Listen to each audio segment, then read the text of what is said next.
Good evening. Welcome everyone to Adult Social Care, Children's Services and Education Committee. Good evening, councillors, ladies and gentlemen. I'm Sophia James. I'm the chair of the Adult Social Care Committee. I'd like to welcome you to tonight's meeting, which councillors are now required to attend in person, following the expiry of the Coronavirus Act regulations, which permitted online meetings. We'll be using equipment connecting the chamber into a Microsoft Teams meeting. There is a live stream available through Teams, and a recording of the meeting will be uploaded to the website afterwards. So first up, we have a couple of apologies from Councillor Williams, Councillor Absalom, Councillor O'Connell and Councillor Singh. Do we have any declarations of interest? No declarations of interest, and we'll cover the minutes. I'm assuming everyone's happy to go forward with the minutes. Lovely. And next up, we've got item 3, which is the minutes of other bodies. So we've got the Health and Wellbeing Board from October and January. Everyone looks pretty happy to continue with those. So happy with the minutes. We have no petitions and we have no questions from members of the public, but we do have a question from a councillor. So Councillor White. Thank you, Chair. This question is COVID and child and adolescent mental health services. Green councillors are concerned that COVID has caused an additional toll on the mental health of our young people. Before the pandemic, mental health services were already stretched. Child and adolescent mental health services, also known as CAMS, support our children in need. What is the target and average length of time a young person in Reading waits for a first appointment with CAMS? And what is the target and average length of time a person waits for treatment with CAMS? Councillor Terry. Thank you, Chair. I'd like to thank Councillor White for his question. As you'll see from the information below, it was not a straightforward matter to answer this question. And though I'm going to provide some information, I am also proposing that we invite CAMS to a future meeting of the committee to discuss Reading data and local challenges. CAMS data is not currently disaggregated to provide a Reading specific response. CAMS have provided the following information on waiting times for referrals to the specialist mental service, but not neurodiversity referrals. The only areas of service that have national access and waiting time standards are for children and young people with eating disorders and early intervention in psychosis, where standards are 1 week for urgent and 4 weeks for routine referrals. Currently within Berkshire CAMS, the average waiting time for mental health referrals based on rolling 12 months is 12 weeks. For core CAMS, in brackets, specialised community teams, anxiety and depression pathway, it's 29 weeks. There is a triage process in place to respond to urgent referrals. Berkshire-wide referrals to CAMS have increased by 40% over the past 2 years, from an average of 670 referrals per month pre-pandemic to an average of 940 referrals per month in the last 12 months. Brighter Futures for Children will be working with the CAMS and the Clinical Commissioning Group to explore ways to share Reading-only data in future. The Berkshire West Safeguarding Children's Partnership monitors our most vulnerable children impacted by mental health. There are currently 4 children with acute needs in Tier 4 beds, all for eating disorders. The latest data below indicates an increase in under 18s admitted to hospital increasing from early 2020, but stabilising from this time last year, and there's a short table there, which I won't read out. The number of children subject to child protection plans open to CAMS has also increased in the last year. In response, Reading Borough Council awarded funding for a project for co-located CAMS workers with children's social care, match funded by the CCG. This team will support children looked after, including those placed out of area, and there are some details in that table. Brighter Futures for Children, schools and local voluntary groups provide support which aims to prevent needs escalating to CAMS thresholds. In Brighter Futures for Children, this includes the mental health support team. They are currently supporting 112 children and young people, and the primary mental health team have 58 children. A second mental health support team goes live in September. This week, we have 100 young people being supported by our targeted and specialist youth workers. All would have a holistic early health assessment which assesses and supports any emotional wellbeing needs.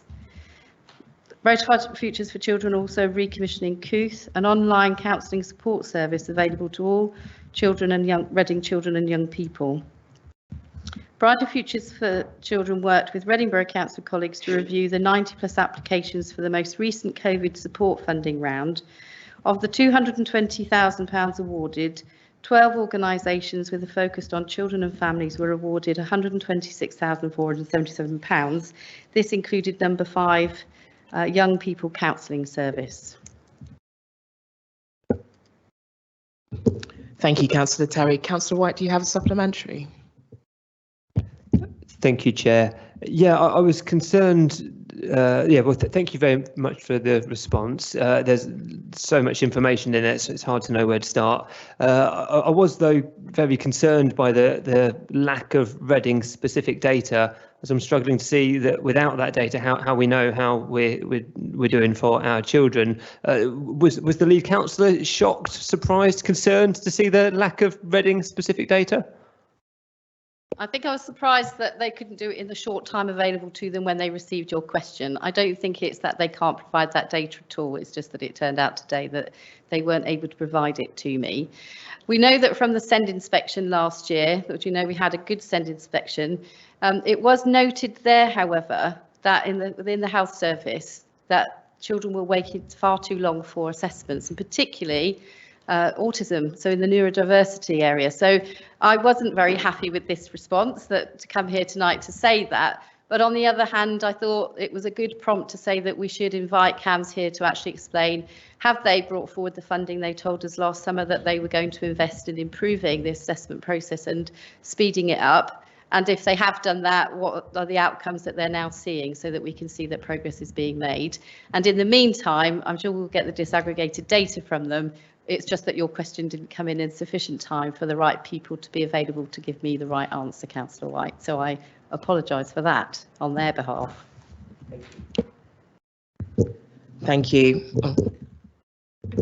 Thank you. We have no decision book references, and we will be receiving a presentation, but I believe the traffic is typical of Reading this evening. So we'll move on to item 8, which is the Autism Partnership Board. So I think you've got Sunny Memi. Thank you. Thank you, Chair.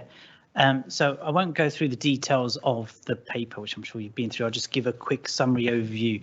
So the Autism Board was launched pre-COVID with the aim of really bringing in a partnership of statutory, voluntary and service users and carers together to develop the autism strategy in Reading. However, obviously, due to the COVID period, that work effectively was put on hold, and the strategy hasn't yet been drafted or in place. So since I've been in post in September, we've now reformed the partnership board. We've met, we're meeting monthly now. We've revised the terms of reference, which is in the pack, and we have a clear time frame of developing the strategy, which we hope to have a draft strategy in place by June, which will go out to consultation and to have some clear actions on how we're going to support autistic people from 0 all the way to adulthood in Reading.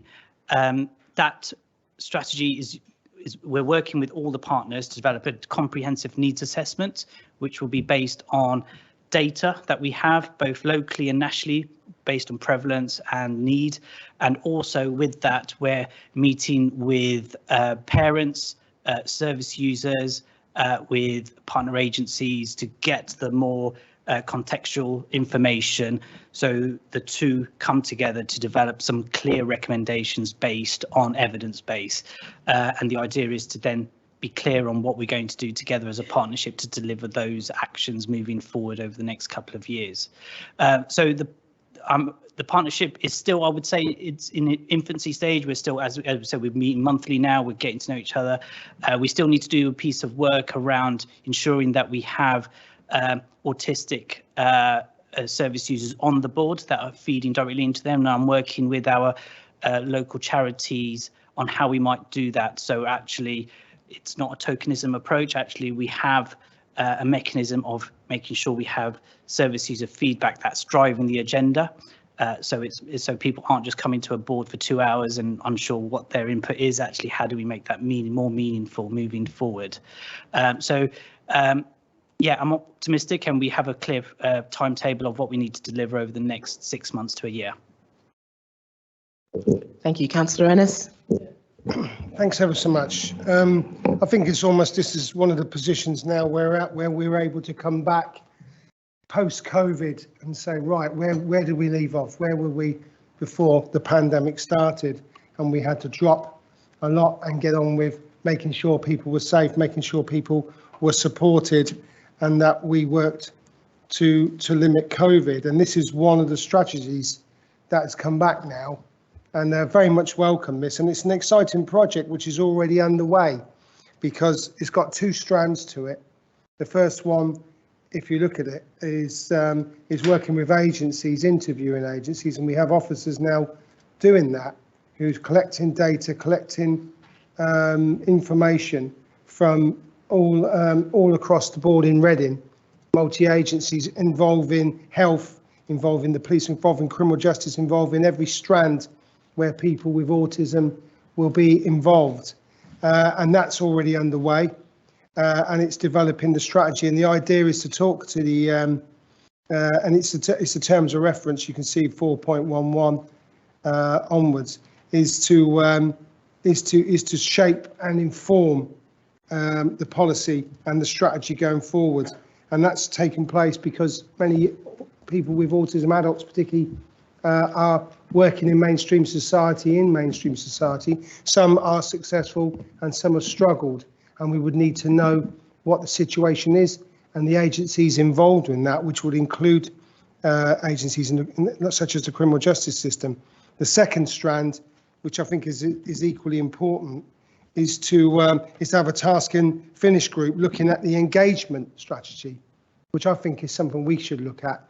It's crucial, and it's bringing together the views, I've got to put my glasses on, the views of autistic children, adults and their families, because we want to know what it's like for them, what it's like for the young people, what it's like for adults with autism, and what it's like for their families, and also what can be better, what can be changed, what's good, what's going on. A lot of services developed around people with autism and support. Is it coherent? We could argue it is in some cases, and maybe not. What the challenges are going forward, and what they would want to see better. And I think this could come on, where ACE would be a future ACE committee. I'm not prejudging the elections, of course. Whatever shape that's in, would be able to look at this terms of reference, bring it back, and look at what the findings are first for the multi-agencies involved, but also what the families and what people with autism are saying as well. So very much welcome this work. Back on track, post-COVID-ish, I would say, post-COVID-ish, to be frank. But getting it back on to make it so we can get ourselves a really good strategy that will make a difference, not just being a bit of paper held in the council computers IT system, but actually making proper outcomes for people with autism in Reading. So very much welcome this piece of work. Thank you. Thank you. Councillor Chocolate. Thank you, Chair. Just a couple of questions. You mentioned that this is going to be for children and adults. What age group's the cap of where this work goes up to? So it's all ages. Perfect. Yeah. So there's no. Perfect, thank you. Just a couple more questions. You said it's going to be trying to get both people who are service users, so people who are autistic. Will there be a way of kind of ensuring it's accessible for non-verbal autistic people? Because often on these boards, I feel they tend to be excluded. Is that something that you're going to try and work to engage or include? Yes, yeah. So I think it's funny, I was having a meeting with Reading Families Forum this morning about that, and making sure that we're being more accessible as far as the board's concerned, but also the input high functional, low functioning people with autism and are having. So it's really it's making sure that we're able to engage with them, and that it's much more meaningful So it's tapping into the existing forums we have already, making sure that happens. Yeah. Sorry, Chair. Just got to flag up something you said.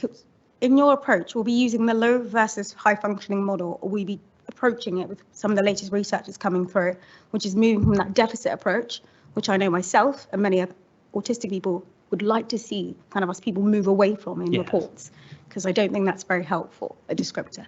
And that's something that noted in the work. Sorry, yeah, that's absolutely. Sorry, I think I was triggered there. Happy to own that one.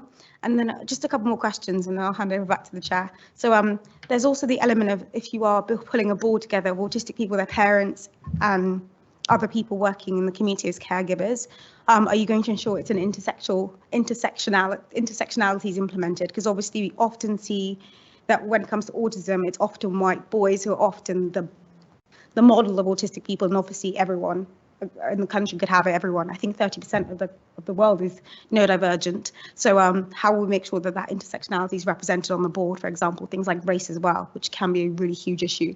We know that on the news with the black autistic boy who was shot down in the US because they didn't understand that. How are we going to make sure that's really reflected in the report and the work that the strategy pulls through? And then I know that obviously in my recent visit to parenting special children, a lot of parents are struggling to get their children diagnosis, and a lot of adults actually haven't been diagnosed, especially women who are often diagnosed when they've had children and their children then showing it, because obviously it's inherited. Will there be anything that happens to help people in that assessment process that will be included in the strategy and potentially what the partnership implements and delivers?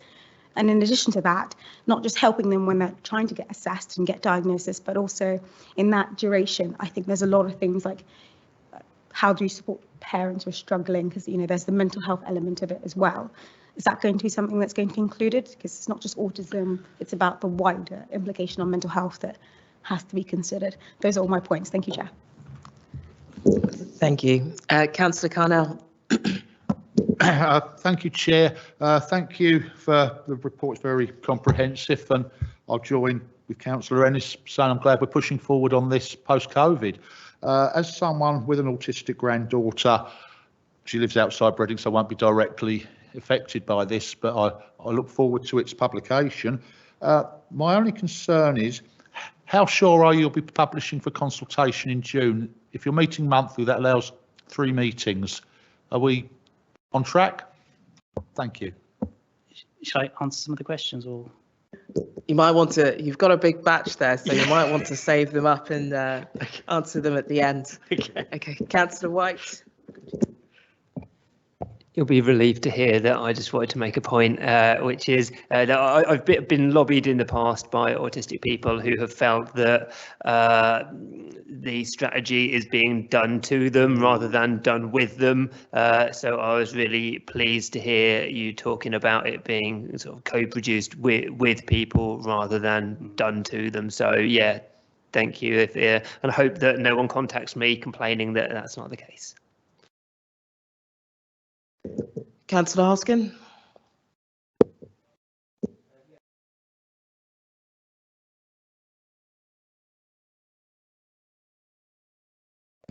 There we go. It's working out. Yeah, I'd completely agree with Rob, Councillor Wright, about that in terms of developing a much more co-produced approach to this this partnership. And I suppose in lots of ways you can't capture it within just in terms of reference. A whole way of working, which is about, as you said, about drawing in people with lived experience and communities in terms of inputting into our strategies and the work. The one thing that I wanted to raise, though, in I had it in front of me, but the work, the 2 work streams. One of them is about a sort of needs assessment, and I wondered whether within that it's not said, but also like an asset-based approach as well, because it's really important we look at the assets within our communities and the strengths and the skills, and that includes right across from people with autism all the way to their support mechanism and the community as a whole. So I wonder if that's part of it rather than just the needs assessment. Thank you. Thank you. So there's one more question from Councillor Ballston, and then I'll pause, Sunny, so you can respond before returning to Councillor Ennis. Hi, a quick one, and it's just to double check, I'm chair of governors at the Avenue Special School, and obviously there are lots of children and young people at the Avenue School with autism. I assume that you'll be consulting with them because they've got a lot of professional expertise, as well as being able to support the children and young people to help them respond where appropriate. Thanks. Thank you. Okay, Sunny. Great stuff. Thank you, councillors, for your questions. So I'll try to answer those, all of them. If I forget one, please give me a nudge. So I think the key is we have this active co-production with our community, and it's not about here's a strategy, now we want to consult on it. So the partnership board are very key in drafting that strategy. It's not officers in a room developing this, and so it's very much when it's out, we all own it as a partnership board. So yes, the Avenue parents of the Avenue are involved in that, and what I found with parents in Reading, they're very, very strong. They've got a strong voice, which is great, and I've been speaking to them regularly, and we're making sure that actually their views are included in the needs assessment and the draft recommendations we have. So yes, that's key, and to making sure that the needs assessment does cover all of the needs of the population, particularly around ethnic backgrounds and the diverse needs, because we will need to develop services, tailor services for different groups of the populations. That's why I'm working with my public health consultants on developing that needs assessment, because it really has to be fairly comprehensive. So so I'm fairly keen on that, and I do hope to have a draft by June. I know it's only 3 months away, but we have actually been working on this since January actually. So it's just, I would have preferred coming to ACE a bit later, but to say here it is, but actually it's quite nice to let you know it's coming. But we have been, so it would have been from 6 months to when we have the draft of when you guys will see it. But also the strategy itself covers all elements of a person's life, from education, health, social care, and employment, and so on. So when you see the needs assessment, it will cover those elements. How are autistic residents being supported in their employment opportunities? How are they progressing? So the data, we find some data is not great, and we will base it on national data and then work on the prevalence. But we would, my public health consultants doing a great job in collecting that information, and certainly health is a big element on that, and getting people diagnosed as early as possible. And I know we obviously do have the CCG and our community health colleagues on the board, and obviously they will input on what's possible within their resources and what we can and can't do. But actually, it's for the board to be pushing those limits to say, actually, there is an unmet need out there. How are we going to meet that need? So, and I certainly take your point of looking at the assets as well. So I will go back and make sure, actually, because we do have a wealth of resources already in Reading, we need to make sure actually we're building on some of that. So that needs to be included as part of the needs assessment. So definitely, it's funny, I was speaking to a parent this morning about our local offer, and it is fairly comprehensive, and we need to advertise that a lot more as well. Does that cover all the questions?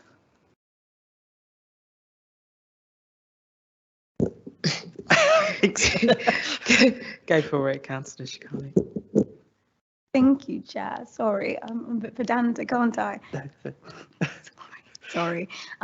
Could you just talk a bit more about what the current offer is, and also if there are any unmet needs, how are they going to actually be resolved and implemented? Because I know that the report says there's no financial onus on the partners and the council. So how does that actually get actioned? Yeah, so I think it's when we're able to map the unmet need, it's been clear where actually maybe resources could be reconfigured or diverted. So a good example was when I was speaking to a parent early this morning, actually, and they were talking about mental health services, and they were saying that the current provision isn't set up for their son who has autistic needs, not learning disability, but autistic needs, but has a mental health issue, and how the CCG potentially could just change the specification of that service to support some of that cohort. So I think what we haven't had here in Reading yet is a clear document that says this is our unmet need for this cohort of the population. And until we have that, I think that then we might be in a position to say, actually, how can we divert resources around? And I know obviously the government, central government, are very keen on autism. They've just refreshed their autism strategy, and there is pots of money floating around, but we have to be clear that our strategy is live and current, and therefore we be able to maybe tap into that. At the moment, we don't have that, because often when you go for grants, the first thing they say is, how does that align with local policy and local strategies? Okay, lovely. Councillor Mpofu-Coles. Thank you, Chair. I just wanted to find out, you say this is on the list there are a number of organizations that are part of the board members. And there is one that I wanted to highlight called Parenting. I've been to them and seen what they are doing, special children. And they really did a lot of work during COVID, and they've continuously done amazing work with parents who are isolated. How can you bring them on board also? Because these are parents. I met a woman with about 2-3 children who are autistic, and she talked about this being a lifesaver for her. Mm-hmm. And it's a charity in Reading, actually. I think it's the mayor's charity, is it? Yeah. Yeah. It's really great. Yeah. It is. No. Yeah. So what was the name of the charity? Parenting Special Children.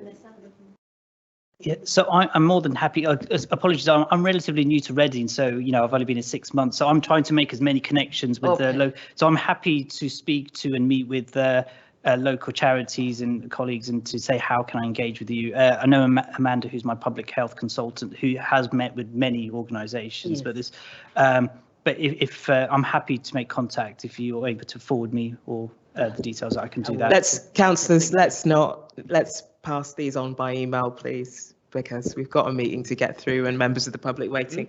But whilst I say that, I will hypocritically, cheekily say the engine shared in access and disability as well. But let's send any further requests. Councillor Ennis, please. I just want to reiterate that this committee is the body that can scrutinise who will be on there, and any complaints or issues, we can do it from here on a cross-party basis to ensure that we are getting the right approach and as much diverse as possible onto, being consulted. I think these are questions that we can ask going forward. It doesn't have to stop here. So any concerns about who's going to be on the board or whether they're going to be represented or whether they've been consulted, we should be able to deal with that here.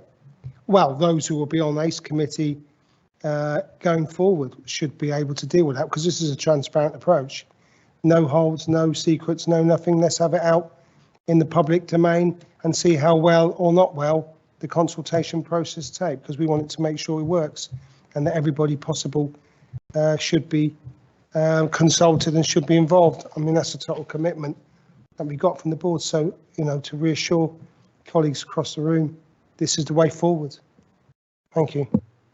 Thank you, Councillor Ennis, and thank you, Sunny, for presenting that report, and welcome to Reading. We hope it's as lovely as it has been for all of us to you. So we are joined by Alison Foster, who's presenting on building Berkshire together.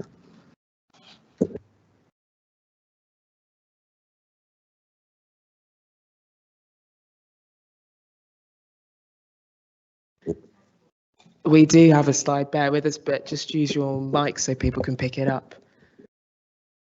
Okay, can you hear me okay? Yes, yes, please, Gemma. Hold on, we'll get the slide for you.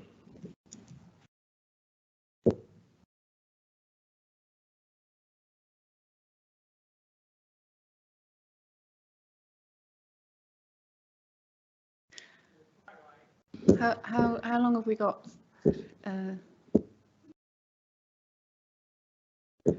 Sorry, Alison, bear with us a second. Are the committee happy to accept the recommended actions of the previous item? Thank you.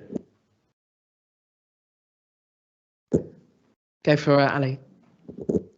Right, hi everyone, I'm Alison Foster and I am the Programme Director for Building Berkshire Together, which is the hospital redevelopment programme at the Royal Berks. I started there in July.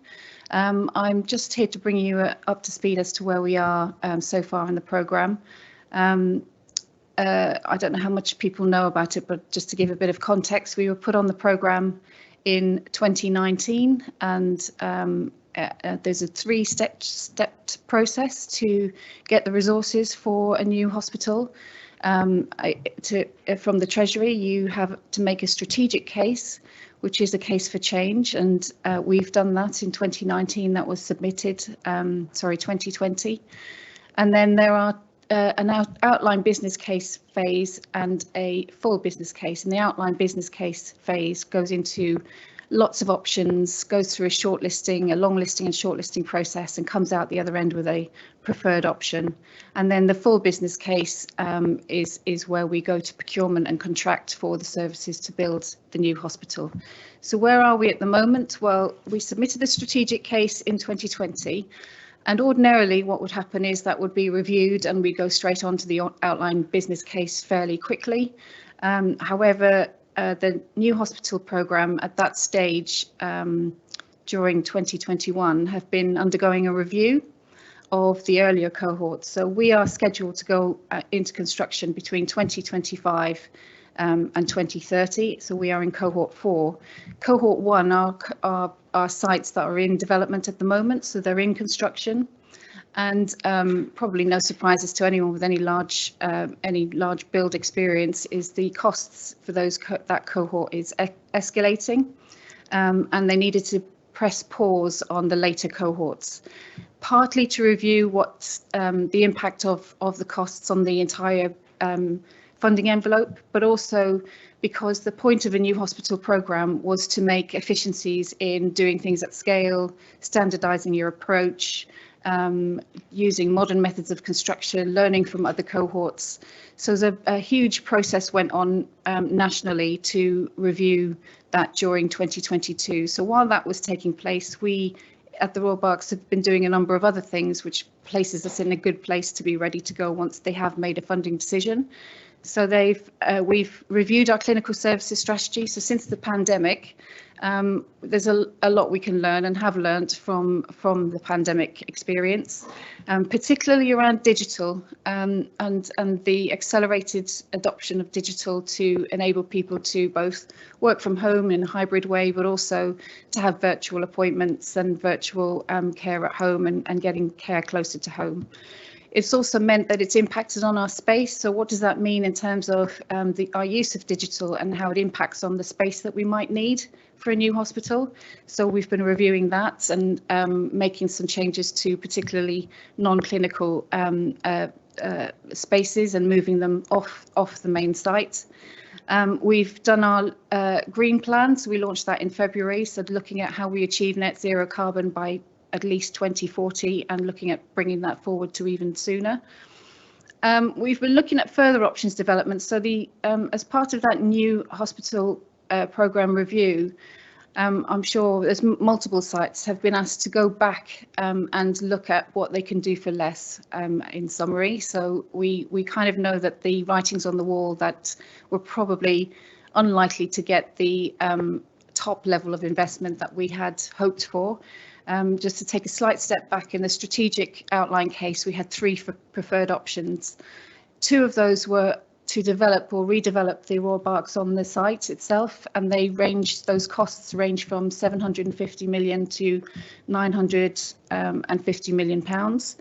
And then there was an off-site option, a desktop exercise done for that off-site. So we had 3 sites at that stage: Green Park, one near the Majeski, and one in Wokingham, the Thames Valley Business Park, which was owned by or is owned by the university.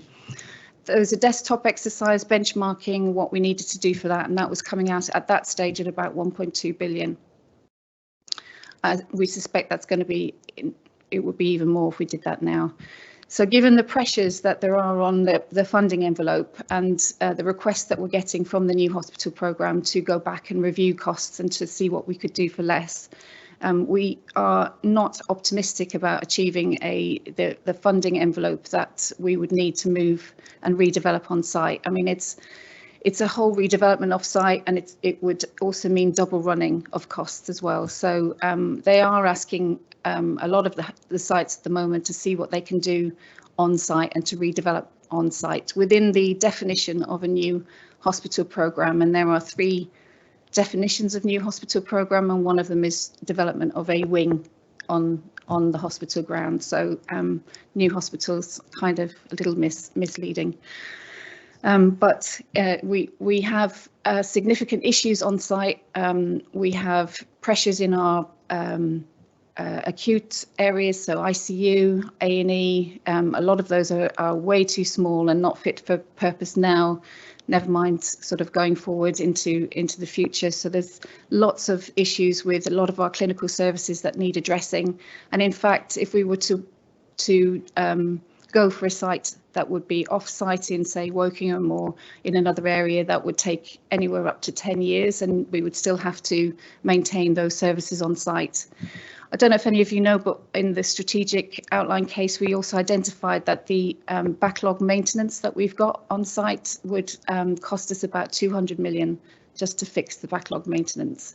And as part of developing the site and getting the funding from central government, we need to demonstrate that our investment is going to knock off the backlog maintenance that we currently have. So a lot of issues on site, most of you probably have experienced anyway.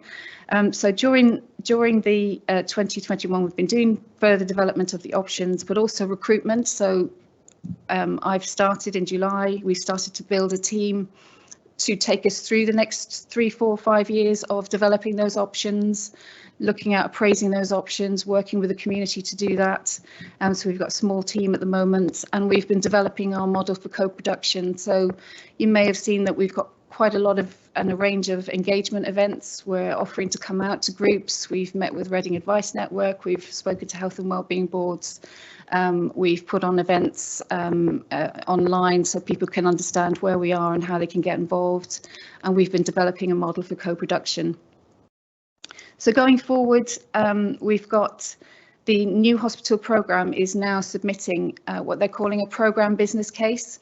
And that's asking for a few things. It's saying for the first 2 cohorts that had been allocated the 3.7 billion, it's likely that that money is not going to be enough to do everything that those 2 cohorts need to do. And so they're asking for more resource from the Treasury, and then they're also asking for an envelope from the next spending review from 2024 onwards, and that would cover cohort 3 and cohort 4, which we fall into. And so they've used the figures from our business case, our strategic case, and everybody's on that cohort to submit a bid, and that will be going to the Treasury in May. We're unlikely to hear about that until sometime in the summer, about what that envelope looks like, and it's only then really that we can start to really understand how much money we are likely to get for a development. So that's where we are at the moment. We're constantly busy looking at options. There's things like you know, the front of the hospital building where we've got the oldest part. You know, the left-hand side, as most of you know, has got some scaffolding around it that's keeping it up. This year we've had to invest £2 million just to keep it up. It's not even in any use. To fix that side of it is looking at 10 to 12, even more £1 million just to fix it and bring it into any kind of use, and it won't be clinical use. So those are the kinds of constraints that we're having to deal with while we wait for progress on the new hospital programme funding side of things to progress with the business case side. But we continue to try and do what we can. Any questions? Thank you, Alison. That was certainly enlightening. Councillor Hoskin. Yeah, thank you, Chair, and somewhat alarming presentation in some ways. So my question, I'll get to my question. I suppose listening to what you have to say, I suppose some of the sort of fears that a number of us had around this we're really keen to avoid, such as that the new hospital programme. There was a lot of promises, particularly before the last general election, and yet very often we're talking about new wings for hospitals. You know, not new hospitals as we, as we think of them, but very sort of creative use of the word. And now our Chancellor appears to be deciding to take on a sort of an Iron Chancellor approach to the public finances, perhaps to fund a pre-election tax cut. I'm really worried in terms of what might be on offer, because we need substantial and adequate investment in our hospital. You know, simply a new wing and a lick of paint will not be adequate for what's required for our growing town. So so I am alarmed, and I suppose what I, really perhaps my question is, what can we do as a community, and I'm including the wider community of Woking and West Berkshire and the wider areas of our communities and councils, in order to support you in making the case that we need, we need that substantial investment. We don't need, sort of Boris Johnson's broken promise in terms of what new hospital might be for Reading. So they may sound like a bit of a partisan point, but it's actually a really genuine point in terms of, we need to make the case for Reading. We need to make a case for substantial and major investment that provides what we would call a new hospital for this town, and not what was maybe a political gimmick. So yeah, that's a question in terms of how can we support that campaign. I think it's a good question, and it's actually something where I think people could come together, and Councillor Ennis was talking about cross-party working. In fact, we'll all benefit from investment in our health services. And one of the things that I think, and we're being told that can help is lobbying, because that decision around how much funding happens that goes to the Treasury, and it will be for ministerial approval. So actually anything that people can do in terms of lobbying on behalf of Reading is going to be helpful. We're making the case, very strong case, even when we've been asked to come back and relook at our costs and see what we can do for less. We are very careful to make sure that the needs of the population and health needs can't be compromised. This is a once in a generation opportunity to do that, and that's what we were told. So we're kind of trying to be optimistic about it. I think if we were given the lower range of that option that we put forward as a preferred option, which we did say was a preferred option, it would meet a lot of our critical success factors. It would address a lot of our issues without having to move off site. But if we got less than that, we'd start to compromise things, I think, going forward for patients that come on the site. So it's very difficult when we don't really have an indication of the funding as yet. Thank you. Any final questions? Councillor Ennis? Yeah, thanks for that. For the presentation. I take it this is going to be ongoing. The question is, as an unadulterated Reading person, being a bit selfish, I know it is the Berks Hospital, which is fair enough. There's been rumours or discussions about areas outside of Reading, which is fair enough, but very difficult to get to by public transport, which has been muted for a new hospital where you could probably drive there. The issue would be if your arm is hanging off, how are you going to get there? I mean, you should go by ambulance, of course, I'm being flippant. But the point I'm making is that true that these places that are being muted outside of Reading are being investigated or part of a consultation for a new hospital? Yeah, so in the strategic outline case where we identified, actually we identified 6 options, but 3 were the preferred options. One of those was to go off-site out of the centre of Reading for a number of reasons, because it's quite a constrained site. You start afresh, you get a lot of benefits from that. The longer term, although it's an upfront investment, the longer term benefit of a brand new hospital on a site that's can accommodate all what's needed is it would be preferential, but absolutely it would need to tie into the transport links to it. That's extremely important. It was a desktop exercise that was done. So one for Wokingham Green Park and near the Majeski Stadium. The Thames Valley Science Park was considered an attractive option. It was co-located with the Thames Valley Science Park as the university property. There were a lot of attractive options to that, and certainly it had the support of Wokingham Borough Council to come. But again, it's desktop. If that was an option, we would first need to have clarity around that higher number in terms of funding to be able to even think about going off-site for that amount of money. And then when you start to apply for it, to get the transport links, to get the planning, all of that, you're talking a good 10 years before we'd have to get there. And we would have to maintain these services in this state while we're doing it. So we have those decisions to make. So yes, we did look at it in the first part of that business case, and it's still there as an option. And we would have to look at that once we know what our funding envelope is.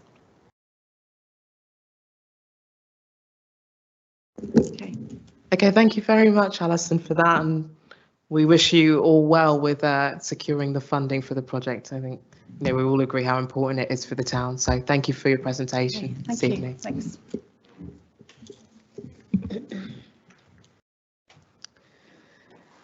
Lovely. So on to item 9, the Adult Social Care Annual Performance Report. Thank you, Chair. Good evening, councillors. We have a short presentation just to share some of the detail, but just to highlight really, the report covers the performance year 2020-21. So we're always in a bit of a lag in terms of data and information. It includes performance that is nationally collected, and we also measure ourselves against our corporate plan and also our service plans and our directorate plans. I guess I just wanted to highlight really that behind the numbers is really our objective of always trying to support people to live in a home that they can call their own, with the support they need to remain independent or retain independence in a strengths-based way. And hopefully, as we go through the information, you'll see that some areas we are really doing well in that. Other areas we've still got a way to go, and that we've certainly got actions in train to support with that. And I would also say, it's obvious to say it really, but it was a very, very unusual year in terms of the pandemic and how we had to mobilise resources, change our focus, reprioritise. So, you know, there are areas perhaps where we've had to change plans quickly, for example, supporting our colleagues around hospital discharge and so on, more than we may have done, sometimes to the deficit of other things that had to take priority really. Thank you. So, and with the report, we've given quite a detailed breakdown of lots of measures, and we've also given you a page, a sort of performance on a page, if you like, in terms of an infographic. And this slide here just illustrates some of those areas. So if I just draw attention particularly to just a couple of areas really, the support around reablement. So we've seen an increase in the number of people we've been able to support to reable at home. Our safeguarding concerns, that's an area for us that is a real challenge actually, because we receive lots and lots of referrals and information from partner agencies who believe there is a safeguarding issue, and then we have to apply our statutory responsibilities to that information to determine whether or not the threshold is reached really for a safeguarding concern. So that's why those numbers do appear quite high from time to time. We're really proud of the support for carers, so we've seen an increase in supporting carers. And at time we had our day services were not operating fully at times during COVID, or certainly people were repurposed to offer support in a different way. This slide illustrates our performance around our front door, so our Advice and Wellbeing Hub, where we help people with short-term needs. We try very, very hard to support people to enable them to remain in the community, have the help from the independent, voluntary and community sector. And as you can see there, we're at 78% of people are given that support and signposted and don't actually need to come in within the remit of sort of paid for services. So that's another area that we're really pleased with our performance against. So how are we measured? So we are measured nationally in terms of short-term and long-term services, and behind that there's a number of performance indicators ranging from how we support younger adults with learning disabilities or mental health needs through to older adults who may be frail and vulnerable. There's an annual survey that is completed, and that's that was in October, that was reported. We are measured against our performance around safeguarding adults, absolutely right and proper that we are. There's a carers survey, and then our deprivation of liberty safeguards. So this is a specific statutory responsibility that we have as a local authority, as a supervisory body. So that's just some of the measures, but as I said, we're measured corporately and within the service as well. So in terms of AskOff, as we refer to it, our adult social care outcomes framework, 4 key areas is around enhancing quality of life for people with care and support needs, delaying and reducing the need for care and support, ensuring that people have a positive experience of care and support, and that's really, really important. You know, we really want to ensure that people have a good quality of life and that they can live a fulfilled life wherever they are and whatever their needs are, and that we do work in a very strengths-based way to support them. So it's not about what people can't do, it's about what they can do, what support they need to do those things that they can enjoy. And safeguarding adults, obviously, where there are circumstances where somebody may be at risk of abuse or neglect or experiencing abuse or neglect, we have to do everything we can, obviously, to prevent that and to deal with it appropriately when it does happen. So just to highlight just a couple of areas, really. So that's quite difficult to see, but this graph is contained in the report, but the purple line is Reading. So you'll see we're sort of somewhere in the middle, really, with our comparator group, and how we're measured. We're measured against 18 local authorities who have a similar demographic to us. That's how this data is collected and managed through NHS Digital. So this measure is around enhancing quality of life. So people we can give a short-term service to, and then they maybe don't need anything further, or that we can make sure that the short-term service has been effective and has supported them well to prevent them needing longer-term support. So we're kind of in the middle range. This measure is around older people, so people who receive reablement. As I said, we're proud of this area because we are doing well and improving. We've still got lots and lots of work to do. We're looking closely at the model that we have and how we can support people further. But again, we're kind of somewhere in the middle. And this is an area of focus for us. So this is on our action. One of our actions is to make sure that we're only using residential and nursing provision when we absolutely have to. So we're doing everything we can to support people at home, using technology-enabled care, all sorts of services around wraparound services to support people to stay at home rather than them needing longer-term support. And particularly for younger adults, that's something that we're focusing on. Direct payments, so people having control of their lives is obviously what we strive for. Use of direct payments is another area that we're focusing on, and that's contained in the action plan that's with the papers today. We are doing fairly well. We're certainly doing better than we have done in the past, but this is something that we're prioritising. So those were just a few sort of key areas I wanted to pick out, really. But as you see, the information is very detailed in the pack. So happy to take any questions. Thank you very much. Councillor Ennis. Thank you, Chair. Thank you, Joe, for that presentation. I'll make a few points.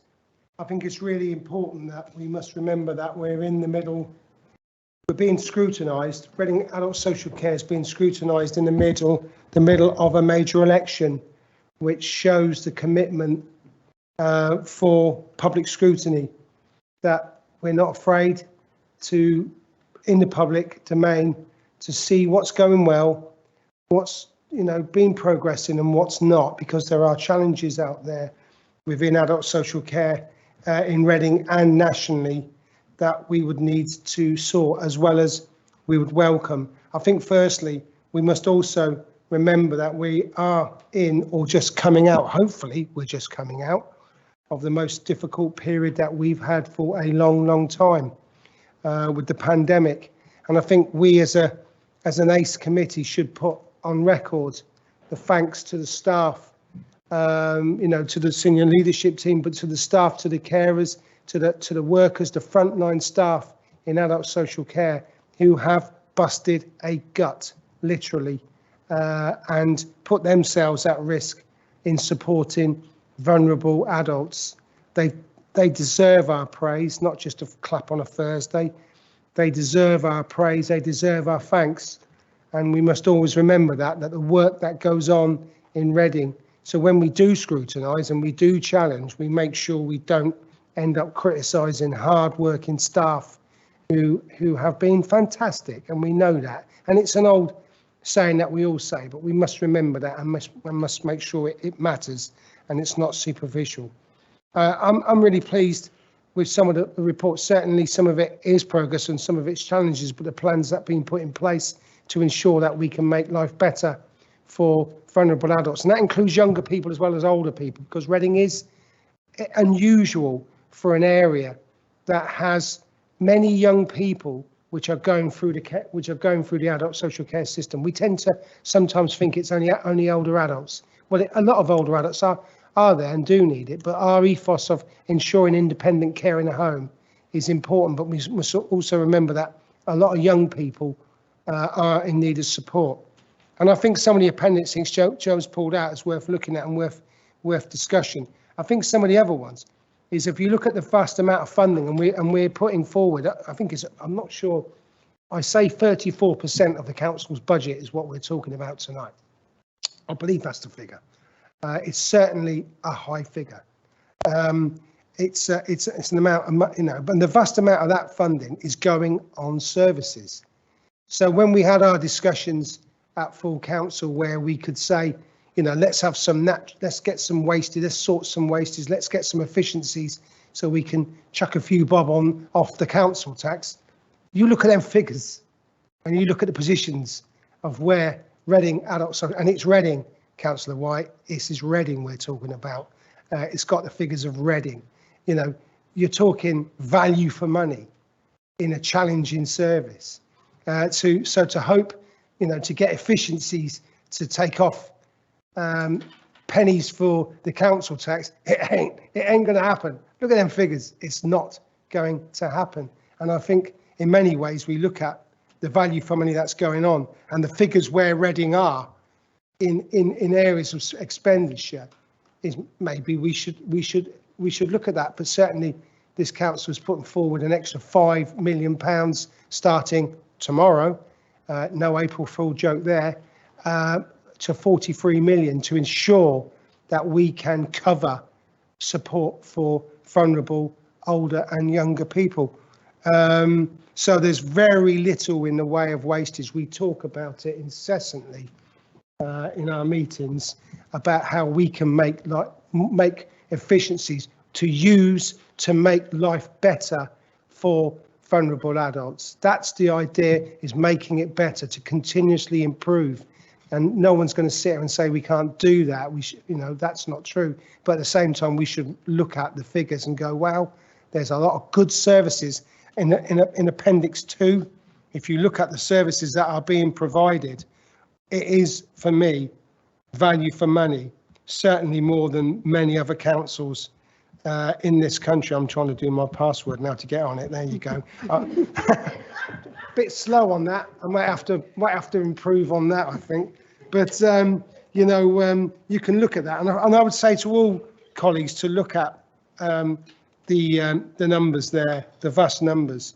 I think because Joe's made a good presentation on there, I'll finish to say that we should be looking at what we can do better, but also what we've done well.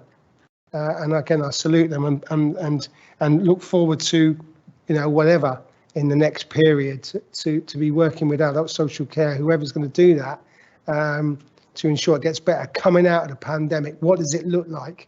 What do services look like? And we're talking of a national crisis in adult social care, not a local one, a national situation that everybody accepts is in a crisis situation. So I'll leave it at that, but we'll be prepared to come back, and hope there's some good questions and some discussions we can have about how we can make things better for people in Reading. Thank you. Thank you, Councillor Ennis. Councillor Hoskin. Thank you, Chair. And yeah, I mean, I don't have a question. I'd like to welcome the report. I think it's really useful in terms of outlining where we're at, and I think it tells a really good story. I would like to, following a little bit on from Councillor Ennis, I think the whole committee owes some thanks and should extend its thanks to the really hard work that council officers have done throughout the year in order trying to control spending within adult social care, and that's about appropriate packages, that's about supporting people for the kind of, to lead the lives that they want, because you just have to look across the country to see the ballooning social care budgets are dragging councils down. There's councils on the verge of effective bankruptcy because they've not been able to do that. So thank you for that, because that work does mean that we're in a situation where we can think about improving things and think about where we work, rather than actually we could be having to go cap in hand to the government for a bailout, which is where other councils are. So that's yeah, I think that's really important for us all to remember the challenges around social care at the moment. I really do. I think there's some stuff that's really good down the rehabilitation statistic. Though is something that's been worked on. It's really good to see that bearing fruit, and you can see that in terms of the discharge and the stay-at-home figures as well. I also support the two areas of work. I think it looks a bit dry in terms of what those are, but what we're talking about in terms of developing direct payments and also the personal assistance sort of market or provision or growing that is fundamentally about supporting people to make choices about their lives, to lead the lives that they want, and to direct the kind of support that they need. And I think that's really important. It's also the fact that people who the people that we're supporting are the ones that know what they need, and therefore there can be a lot of, and I think that's more effective spending. Actually, we're talking about value for money. Spending the money in the way that those people want and need, and putting them in control is really important. So I completely support that. And the other one, which is around the residential nursing home, because that sounds controlling costs, but actually that's also about making sure that younger adults are leading independent lives and the kind of lives that they deserve, rather than being in residential care and nursing care. So yeah, support this. I think we're on a really good journey. There's a lot of really hard work going on in the adult social care department, which I personally really appreciate. And yeah, lots of challenging year ahead, but I think this is a good report, and it's good areas to work with. Thank you. Councillor White. Thank you, Chair. And yeah, echoing what everyone else has said about the hard work of officers, social care staff, and everyone else, definitely much appreciated in these very tough times. In the presentation on the lovely infographic, it had 1,500 safeguarding concerns that had been raised, which sounded like a very large number. I'd be interested in how that compares to other years and how the council was managing to turn those around in a timely manner. And to Councillor Ennis, he mentioned the extra investment, which is welcomed. I'd be interested in hearing about if there's any update on the millions of pounds of adult social care savings that were in the budget with no plan for delivering them. I don't know if you can update us on that. Shall I take the first question? So in comparison, our safeguarding concerns have risen quite significantly. We have seen a huge sort of increase, really. We don't know whether that's to do with the hidden harm around the pandemic. We're certainly seeing a lot more information coming in where it's perceived to be a safeguarding concern from a partner agency, which actually doesn't meet our criteria. So we've in our last quarter, for example, the conversion rate was between 9 and 12%. So that's for us a real worry and a real challenge, because obviously we're having to go through all of that information, risk assess, determine whether the person has got care and support needs, whether they are at risk of abuse or neglect. And we're constantly working with our partners to help sort of shape their understanding of that and improve that conversion rate, because that's not where we want to be at all. It is a national issue, but Reading is sort of behind the curve on that, really. So that's an area of focus for us in terms of safeguarding adults. Councillor Carnell. Thank you, Chair. In the spirit of cross-party unity, again, I'm finding myself in agreement with the councillors opposite. It's a very good report. Thank you very much. I think we must acknowledge the standards are improving, and that's always good to see. I particularly support the direct payments. It's important that people can remain in control as much of their lives as they can, and this is one way they can. I think it was Appendix 2, the screen we had up there, I think highlights two important areas in the speech bubble. One refers to their friend being able to stay in their home, and the other thanks for the support for their mother. Family and friends are important in this process, and we should remember them as well. Thank you. Okay, thank you. No further indications. So, Councillor Ennis.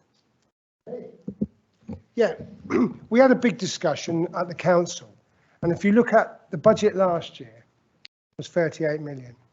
The expenditure was over that to about 40 million. It was a huge overspend, like there is nationally. It was no surprises, and we've got to remember that adult social care has got a reputation in Reading of coming in on budget for a whole number of years previously, and that's a testament to the leadership, of the offices of adult social care. Previously, I remember going back in the day, that wasn't always the case. There were massive overspends, and they've come in every year, apart from the pandemic year, which has been, huge. And the decision, has been clear from this council, is that we are not going to make cuts. We are not going to make cuts in a period of a pandemic or a period anyway. And we've had to do that in the past to make sure that the budget comes in, because if you don't, you're subject to a situation where Northampton, councils from across the political spectrum are finding themselves on Section 114s. And it's often adults and children that have been the problem areas when demand has outstripped, expenditure, and demand has outstripped income. We put in, ways and means of trying to curb that, and we had it through yourself would know, Councillor White, at the policy committee every month that would come in, right, this is the, and work is being done to try and mitigate the situation, trying to, while limiting the impact of services and outcomes on vulnerable people. Then we took a decision at the end of it that we couldn't do that. And that's why the budget was increased. So these uncosted savings, they can't be achieved. They weren't going to be achieved in that timescale. So therefore, we're sitting on a budget of 43 million. Now, we'll go through that, and leadership have been clear. The officers have been clear that, yep, that's really welcome, 5 million, but let's monitor that and let's make sure that we, without cutting services, review packages, because packages can be reviewed. It's the way you would do it in an organisation. You'd say, right, that's good. Have we got good outcomes for that individual person? Brilliant. What's the value for money on that? The service is good. The quality of service is good. That's important. The value for money, how is that? And can we save? Can we make efficiencies more and not cuts? That's the way we're going. Now, I keep saying it because we can't keep thinking we're coming back. Although if Boris gets nicked, I think you might have a problem. You might not, but we can't predict we're going to be back because there's a major election going on. Let's not predict. But whoever's back in policy or whatever will be able to see on a monthly basis how that spending is going.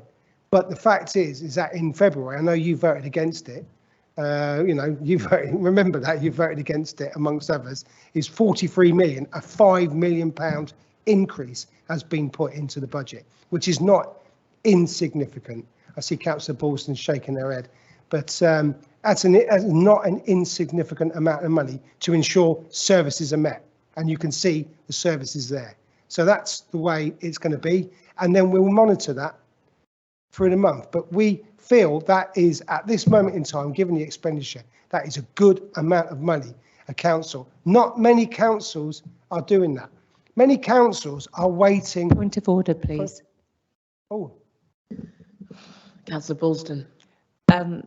Councillor Ennis is forgetting that an extra 5 million had to be added to the current, the previous financial year for adult social care. So it's not actually an additional 5 million. Well, it is. But it is. That, in fact, an extra 5 million had to be added is extra money. That's not a point of order, that's an opinion. It's extra money, which many councils are not doing. Many councils, including, and you heard Councillor Page at the full council, is that this is not a party political situation. This is local councils, Conservatives and senior officers. They're not going to say anything, but they meet with a lot, because a lot of Conservative councils around, by the way, who are equally struggling and in difficult circumstances, who are waiting in vain for the national government to produce this magic formula that Boris has promised that is going to fix adult social care. I don't think that's going to come. We don't think it's going to come. So therefore, we're sorting it ourselves. We're doing it ourselves. And we are adding, to use your words, Councillor Balston, adding £5 million on top of the budget from 38 to 43. Fact. We are doing that to ensure, and I hope the thousands or two people, depends on how you see it out there listening, will understand that we are totally committed to ensuring that we protect and support every vulnerable adult in this town and they're getting the best service possible. That is a total commitment, which you voted against. And you yourselves, and this is a fact, said that we could get, not you, Councillor White, I've moved on from you, the situation where you could make savings to ensure that council tax is lower, I'd love to see it. I'd love to see the detail, because it ain't there. It's there in colour. And we, to use your words, Councillor Balston, added £5 million, not an insignificant amount of money, into the budget to ensure adult social care is a, and they will be, whoever's doing it, will be monitored on a monthly public basis within Policy Committee. I hope that answers your question. Thank you, councillors, and thank you to Joe Lappin. We will now go to the vote. So we're happy to accept the recommended items on the report. Agreed, that's lovely. Cross-party unity. Okay, item 10 is the Berkshire West Safeguarding Partnership Adults Board annual report. Thank you, Chair. It's me again. So this is for noting, really, this report is the annual report which is published by the West Berkshire Safeguarding Adults Board as a partnership board. And then we've also attached the Reading Borough Council contribution to that report. So partner agencies each contribute to the report through submitting their own information. So you have the multi-agency report there published, and then the additions from Reading Borough Council. And we've highlighted the areas that we're going to be focused on in the coming year. I've mentioned the issue around criteria and referrals, so that's going to be a focus for us to support our partners, our multidisciplinary practice around safeguarding. Safeguarding is all about partnership, and so we're going to try to continue to enhance that. We'll be moving to a single point of contact, so we'll be moving our front door for adults services to the contact centre, hopefully in the first quarter of the next financial year. We're awaiting new legislation around liberty protection safeguards, so we'll be planning our implementation for that new piece of legislation. We have the code of practice at the moment, but we don't know the date of implementation just yet. We're waiting that from the government. And we've also got a piece of work around self-neglect. We've had a number of cases of people, sadly, who have experienced self-neglect. So that's going to be one of our priorities for the coming year ahead. Councillor Ennis. I think this is really important. I mean, Councillor White, you raised the points in the previous report about safeguarding and the issues. If you ever read that report, it is a Berkshire West, it's not a Reading, although Reading Council are quite big players. And it's the, it's the Partners of Health, it's the council, it's police, and other agencies as well, within the criminal justice and within the voluntary sector who come together on the adults safeguarding board. If you have a look at some of the stories in there and some of the examples, is adult safeguarding adults is becoming a major issue. It's something that wasn't addressed in the past nationally. We focus a lot on children, which is absolutely correct, and prioritise children. But more and more now, older adults, as we live older in society, adults become vulnerable to fraud, to all sorts of situations, and to be abused.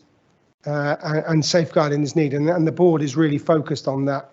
And if you have a look at it, and more focus is taking place, more and more statutory laws are coming into place now to protect vulnerable adults, and this report reflects that. And it will be even more important. You can see the figures and the breakdown of some of the offences and some of the stories that are really sad, and some of the sad examples coming from within the family as well as strangers. People within the family, which is quite sad, and the Adult Safeguarding Board is very focused on that, and that report is there for us all to read and see. So thank you very much.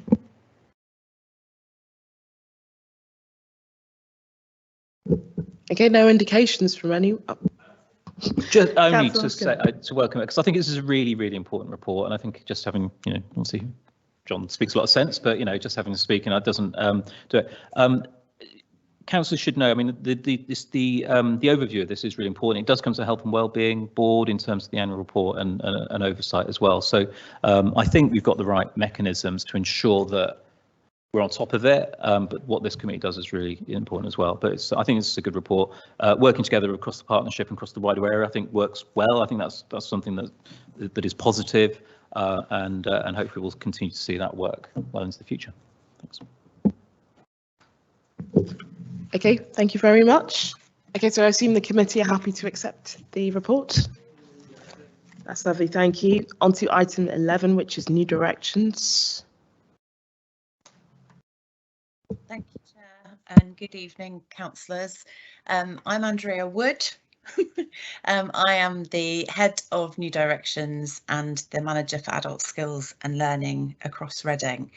The paper that's been provided to you, the aim of it was to explain to you what New Directions does, who we are, the residents that we work with across Reading, the impact that we make, the partnerships that we have, and the opportunities for closer collaboration and working for the future.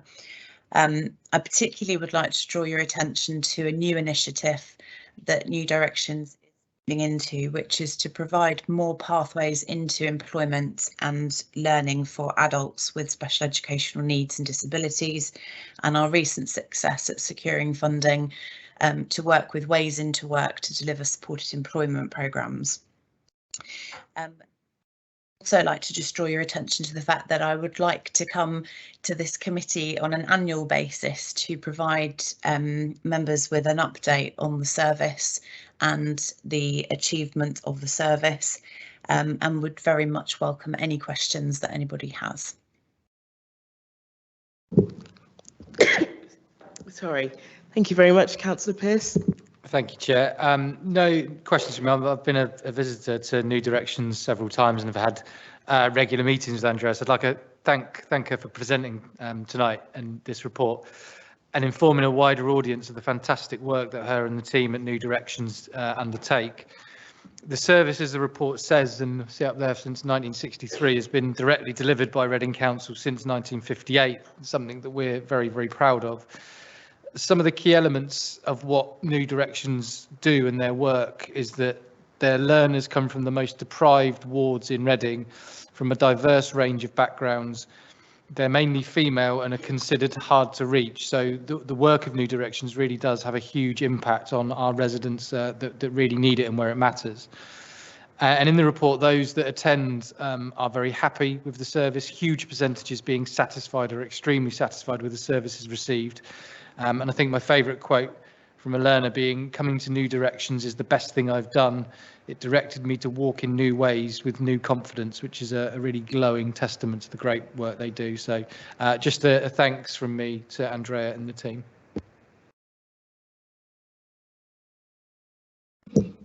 Yes, we have all heard and acknowledged the excellent work that New Directions do, but it's great to see you here, and I won't be here next year, but I would certainly recommend that the committee does have you back annually.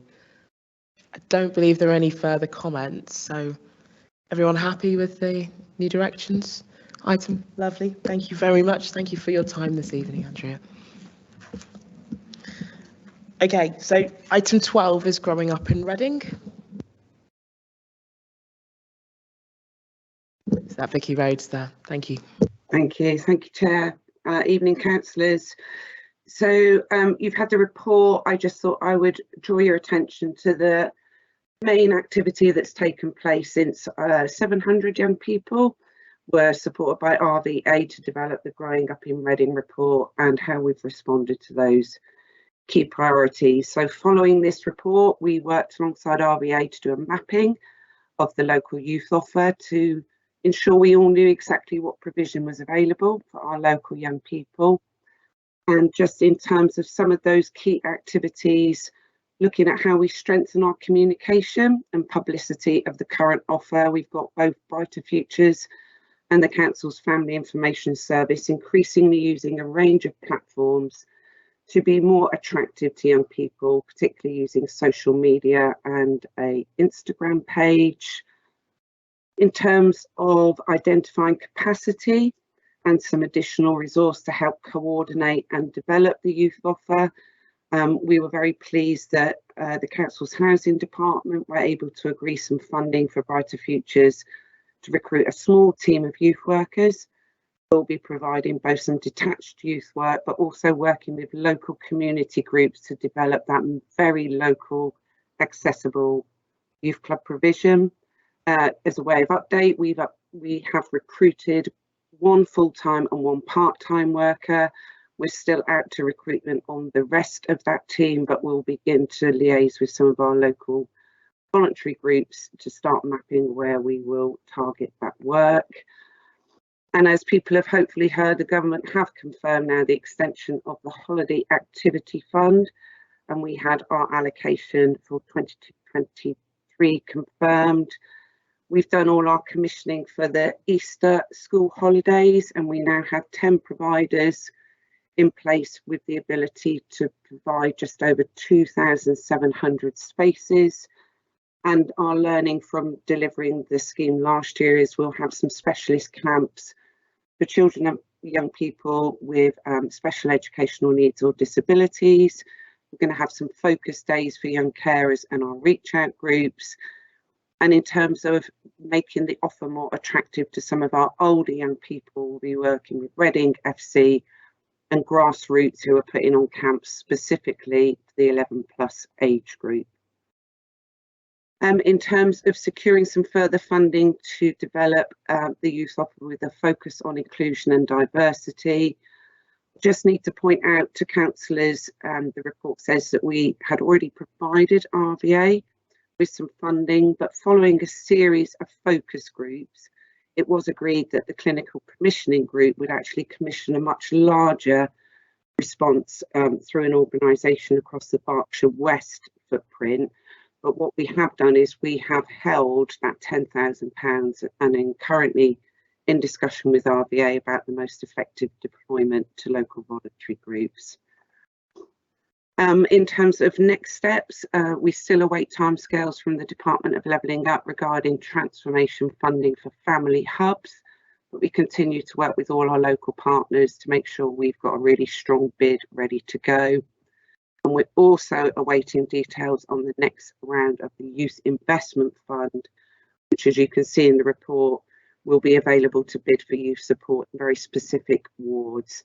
The Youth Diversion Network will help review those bids to make sure that we bid in partnership and get the best value out of that if we can be successful in bidding. We pointed out that there are still a range of opportunities for our local young people to have a voice in how we design and deliver our services. I included in the report a more recent report on Restart Youth that the number 5 ambassadors had collated. I know that you're aware of the work of the Youth Council. So we're currently exploring with RBA and others about how we might be able to develop a kind of broader young people's forum where we bring together a range of existing groups so we're able to more routinely respond and engage with them, particularly through the One Reading Children and Young People Partnership Board. So that's an overview. Happy to take any questions. Thank you. Councillor Terry? Thank you, Chair. I don't really have anything to add. I think Vicky Rose has given an overview of the report. Just to remind ourselves, though, that RVA commissioned this report and it was very much coming from the voluntary sector. So this is about where Brighter Futures have got to in terms of the response to what came out of that report. But it was something the voluntary sector also wanted to lead. And we're still, I'm sure COVID has impacted on that in some ways in terms of them getting together. But I know that they're still thinking about it. One of the things that young people wanted was a place that they could call their own, a place to hang out and so on, which is much more difficult in a way because you've got to identify where it's going to be and who's going to run it and how that's going to work. I have met with Berkshire Youth, who are a local charitable organisation, who are interested in creating some sort of hub in Reading, but it's very early days in those discussions, but those are taking place. I just think these things do take a while before they manage to turn into something real. So, but just to assure committee that those discussions are out there, but it is something that really the voluntary and community sector and young people themselves need to be very much involved in, and we're looking to help point them in the direction of organisations that can help them do it for themselves, as they say. Thank you. I have a quick question, actually. I noticed that the report mentions widening the diversity of activities, which I'd certainly support.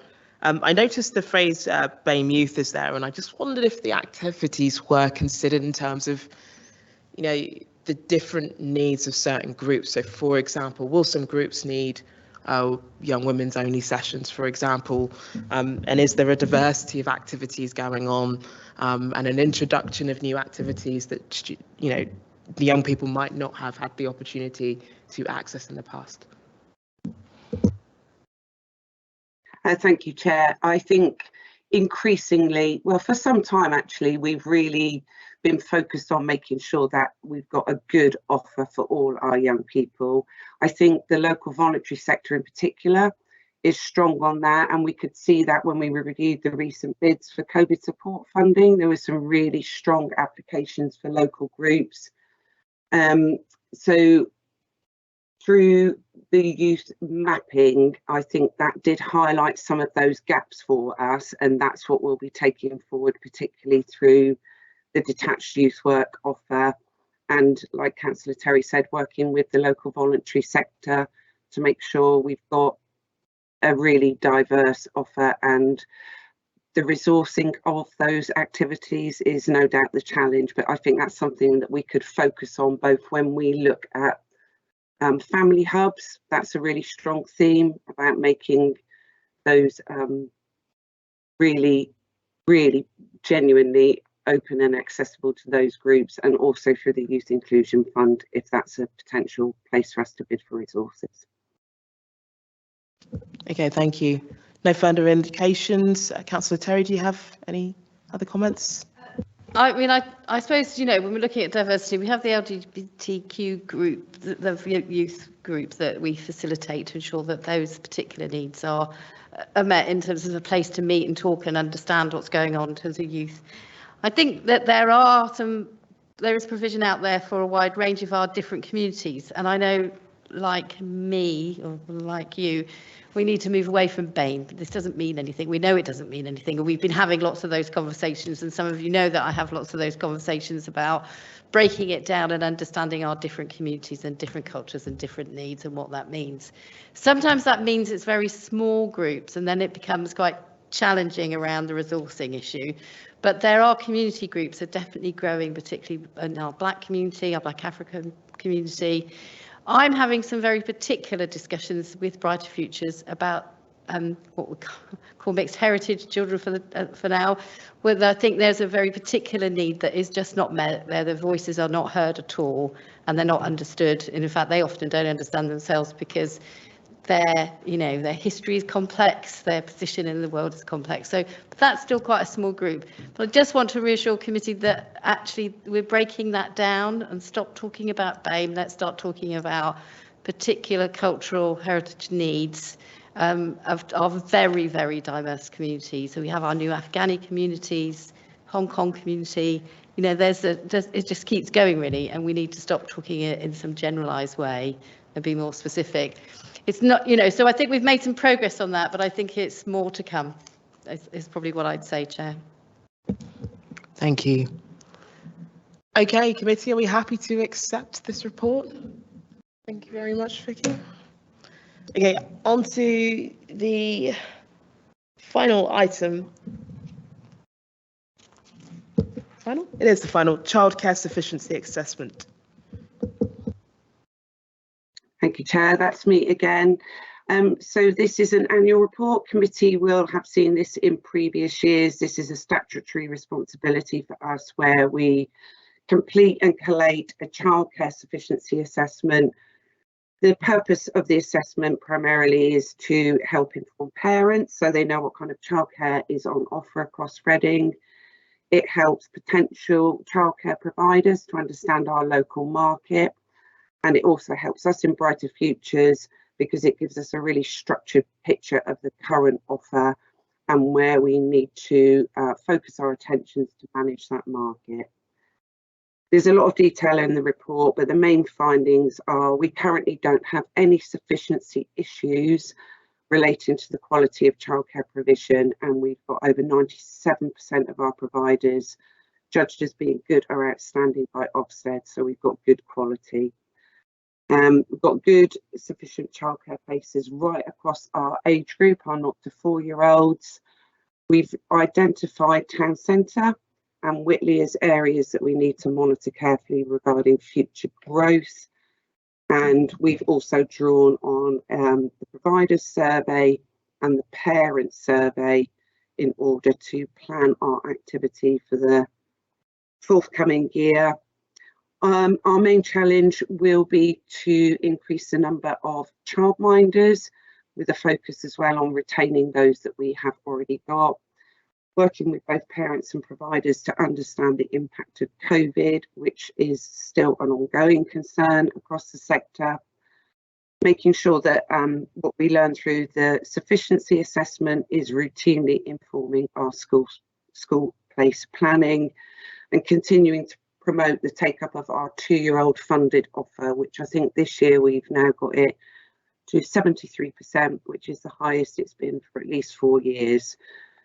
I guess what's not in the report but is useful for people to know is the kind of combined impact of a falling birth rate and changes in working parents' patterns has meant that we don't have as much take-up as we would have had pre-COVID. That conversely means that we do have good sufficiency at the moment, but that is something that we'll be monitoring quite closely to make sure that as parents return to work and maybe require more childcare, that we are able to maintain good local sufficiency. Happy to take any questions. Thank you very much. I've got an echo on. Councillor Terry? So Councillor Pearce.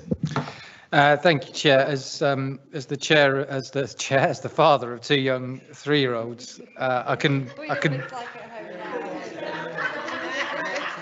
Definitely not the chair of them at home. I could certainly concur with the majority of comments from parents regarding the sky-high cost of childcare and the strain that this can put on family finances. Linked to this, what Vicky said, I'm glad to see that one of the priorities going forward is a continued focus on increasing the take-up of the 30 hours free childcare.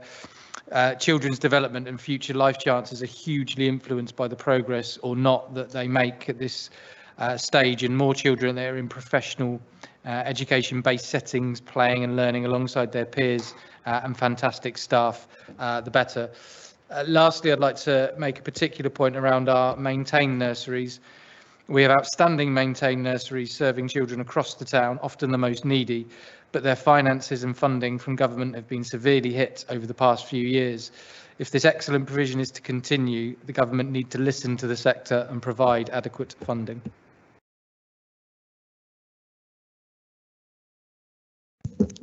Okay, Councillor Terry. If there aren't any other questions from other councillors, I think I'd just like to abuse the agenda because says this is the last item and it is your last meeting. Just to thank you for chairing the meeting. I know we're losing our other colleague here, Councillor Ao, but I particularly would like to thank Councillor Pearce. He's been an outstanding lead member for education and has served us really, really well. I know our relationships with schools are, incredibly improved from where they were a number of years ago, and we've made huge amounts of progress. And he's been the lead member during a very particularly demanding time for schools, and I know that he has offered great support to staff in Brighter Futures, but also to those head teachers. So we'd just like to thank him and to wish him well, and hope that we could record our thanks, if I would agree, in the minutes, Chair. I would echo and record those thanks. Thank you, Councillor Terry. Any Councillor Robinson? Just to say that we echo those comments as well. And thank you, Sophia, Io and Councillor Pearce as well. We will miss you. Okay. Thank you very much. Councillor Carnell. Thank you, Chair. Again, I was just going to say I echo the comments. Of course, Councillor Pearce is actually my councillor, one of my councillors. So yet again, I look forward to a new councillor, perhaps of a different colour this time. And I wish him well as he continues to chair some 3-year-olds. Yes, thank you very much. Wait a second. Let's accept the recommended actions, please. Thank you very much, everyone. It is, my very last meeting as a councillor after 8 years, so thank you all. This is a lovely committee and it's been a pleasure to be involved with it and also to see us thrive after some difficult years that I can remember in the past. Thanks also to Councillor Shikale, Councillor Pearce, and also Councillor Williams and Absalom as well. And thank you to Gemma and all our hardworking officers. We appreciate you so much, and we know you do the hard work day in, day out. So thank you very much for the late nights with us. Hope it's not been too unpleasant for you. All right. Good night, everyone.